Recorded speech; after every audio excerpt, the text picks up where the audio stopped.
9-шы А сынып оқушысы Нұржан Гаухар Маликқызы бүгін Ұлы Отан соғысының 75 жылдығына орай «Соғыстың соңғы көктемі» атты өлеңімді арнаймын. Соғыстың соңғы көктемі, жасылмен бояп қойған ба жап-жасыл таудың бөктері? Қырларда мына ойларда жап-жасыл болып көктеді. Соғыстың соңғы көктемі, көк болды жасыл тауларға, жап-жасыл бұлттар шөккелі. Әкелді шуақ барманға соғыстың соңғы көктемі. Соғыстың соңғы көктемі, көп болды нұрын төккелі.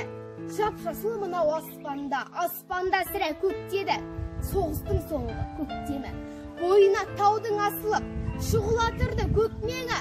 Қызғанып бүгін жасырып, қылтанақтарда көктеді. Соғыстың соңғы көктемі, жап-жасыл шыбық талдағы, орманның жасыл шекпені. Қуанта бірақ алмады, сонау бір еді шекте.